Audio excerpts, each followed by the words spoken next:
projects that have come in August that he's working up the numbers for right now. He doesn't have the firm quotes or the firm numbers on them yet to book them.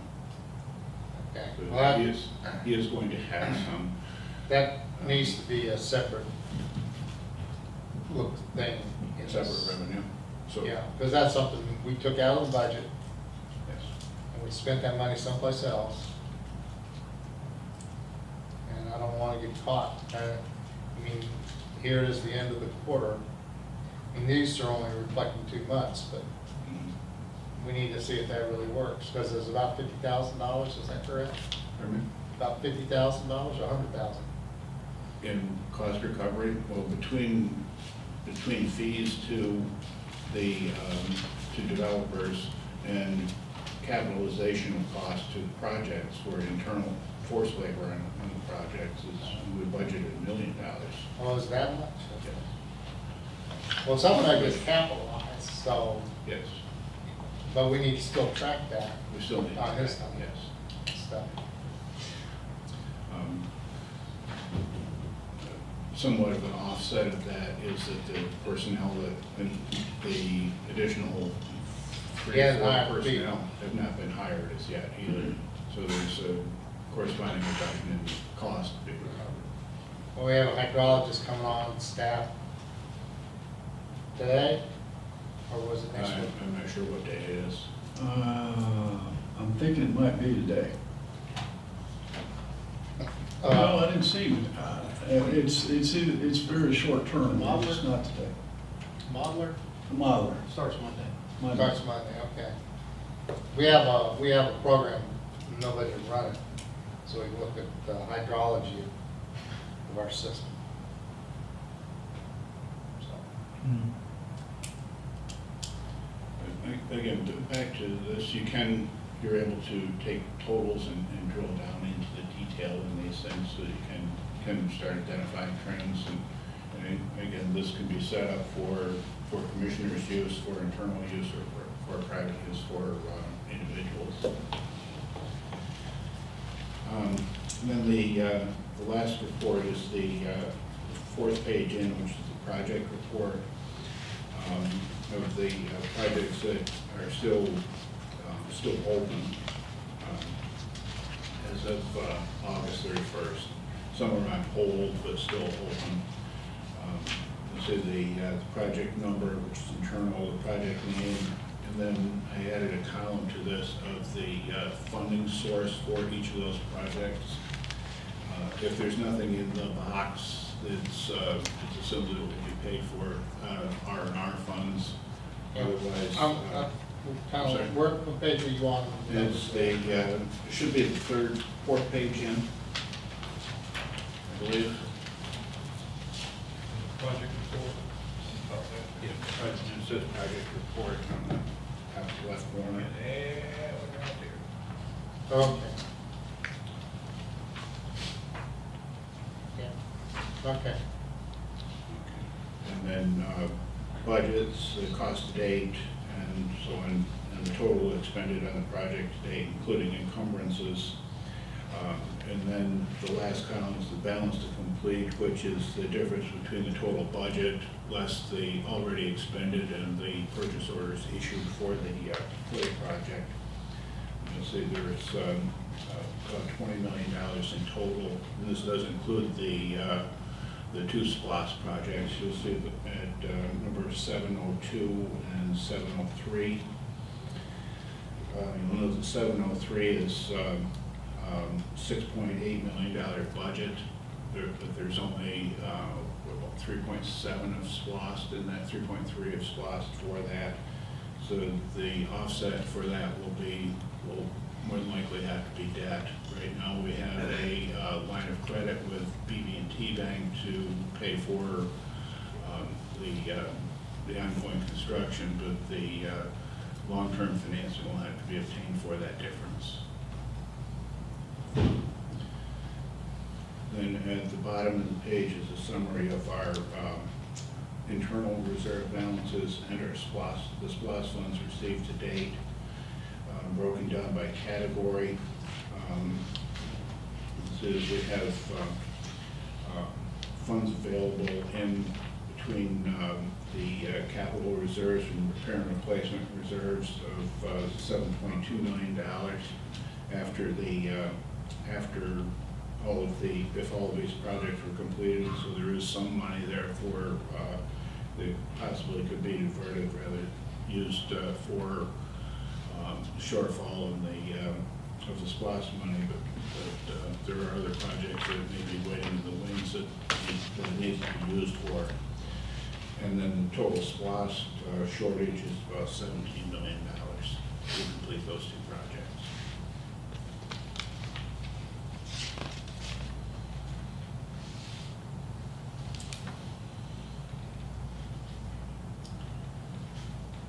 Okay. You know, that was pretty quick through it, but I'd be happy to respond to any questions or clarifications.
This report on the project has really put that enterprise CP capital planning projects module is designed to get a better handle on once all of the enhancements are added to that. It should be able to put together a Gantt chart of each of the tasks and the cost of those tasks and the budget for it, so you can see graphically where each of the projects is, both in terms of cost and completion. Again, that's not available in the software as yet.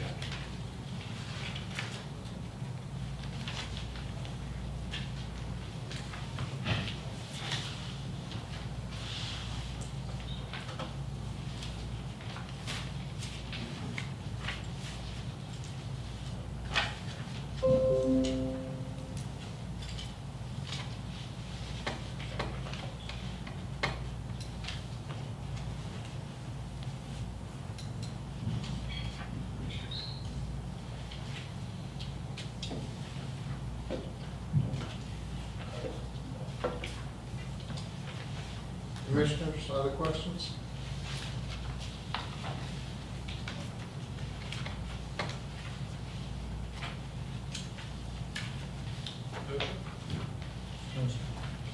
Okay. Thank you. Mr. Executive Director? The only thing I've got to report today that wasn't covered in some of the other discussions is we met with our financial consultant yesterday. They're making good progress to help us develop a hands-on model that staff can tweak and do the sensitivity analysis to try things and see what changes we might want to make and how it would impact our financial outcome. They're in the process of scrubbing our data. They said some of our data needed to be massaged before it could be utilized in the model they put together. I think we're going to reschedule the meeting that was going to be October the 25th for the 30th. Get them to come in, share the model with us with the scrub data. The other thing we asked them to do for that meeting was to come in with a separate version of the model that has the fixed O&M process built into it, so that we could, again, tweak the numbers and see how that would impact our outcome. Now that's the piece that I'll be talking about tomorrow, as far as going to the county, going to the city, and getting the O and M agreement modified so that we'll be able to shift the elements in the billing. Okay. Now, do you think that when they come back in October, that it'll be ready for presentation to the commissioners? Possibly, we I just like don't that. have any, I don't know that we've got solid, the big thing they're doing right now is providing us a tool. I'm not sure how we provide it now as far as doing the fixed O and M portion. I think we need to play with it a little bit and make sure we've got all the variables where we want Okay. them before we. I just would roll like that to have out. a presentation for the commission. I'd say give us a little bit of time after they come in. Okay.